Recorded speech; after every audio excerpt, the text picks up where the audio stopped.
we are about to dive into a massive digital shift. And we're going to start with something super fundamental, how millions of us get paid. And we'll end up with a technology that is literally rewriting how our digital world gets built. All right, take a good look at this, that familiar green U.S. Treasury check. For decades, this was a lifeline for millions of people. Well, you can say goodbye to all that. That era is officially over. This piece of paper is a relic, and if you're still getting one, you are now required to make a change. And just to be super clear, this isn't some new trend or a suggestion. Nope, this is a mandated change. The U.S. Treasury is officially, and for good, retiring the paper check. So here's the absolute bottom line. The Treasury Department now says that all federal benefits have to be paid electronically. And when we say all, we mean all. We're talking Social Security, disability benefits, veterans payments, even your yearly tax refund. If you're getting money from the federal government, it's coming to you digitally, period. So you might be wondering why the big push. Well, the government's reasoning is actually pretty simple. Paper checks can get stolen, they get lost in the mail, they're slow.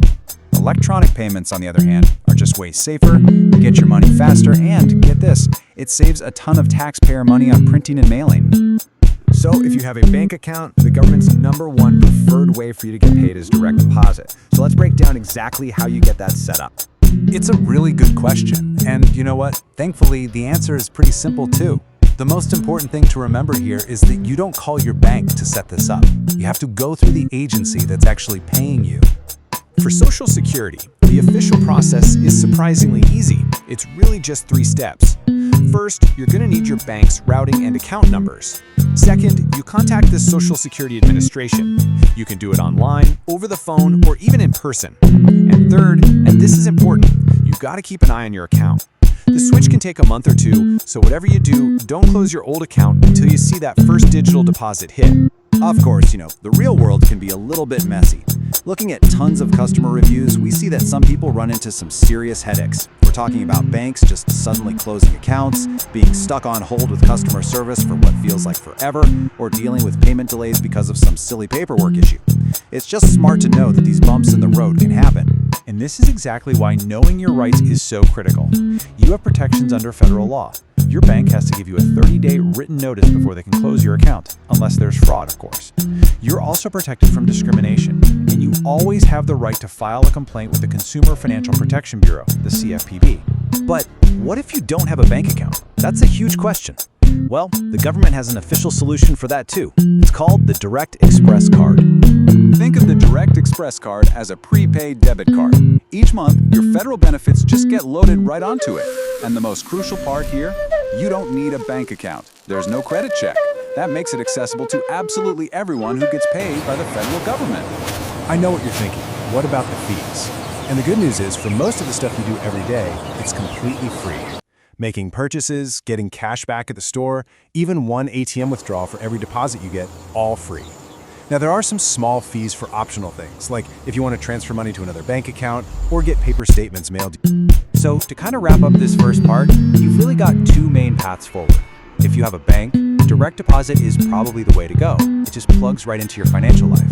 If you don't have a bank, the Direct Express Card is a secure, low-cost, and direct way to get your money without needing a bank at all.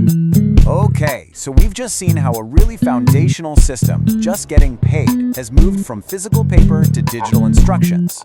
Now, let's zoom out and look at an even bigger shift happening in the digital world. We're actually moving from giving computers instructions to just giving them goals and letting them figure out how to do it. This is where this idea of an AI coding agent comes into play. Just think of it like an AI partner for a software developer. You can give it a high-level goal, in plain English, and it can come up with a plan, use the same tools a human would, and then actually write, test, and fix the code to make it happen. So, what does that look like in the real world? Here's a perfect example. A developer gives the AI a simple command, basically saying, hey, look at this complicated project and just tell me how it works. And this is what it spits back out. It's amazing. The AI doesn't just give some vague answer. It comes back with a perfectly structured, high-level analysis of the whole application, breaking down its architecture and all the key parts. It actually understands what the project is for and how all the pieces fit together. This is a task that would take a human developer a pretty significant amount of time to do. This quote from a co-founder who's using this tech, it just says it all. His job is literally changing from writing code line by line to managing a team of AI agents that are doing the building for him. That's a complete paradigm shift in workflow and productivity. So we've seen two massive digital shifts, from how we get our money to how we build our technology. So what's the practical takeaway here? How do you thrive in this new world?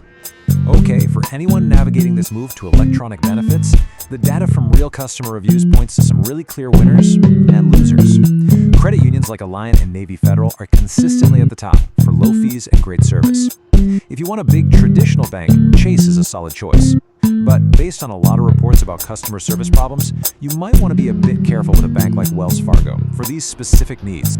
And that brings us right to our final thought, the paper check. I mean, a cornerstone of financial life for a century is now a museum piece. And it really forces us to ask, what's next? What other fundamental part of our physical world, something we totally take for granted every single day, is about to be completely replaced by a digital version?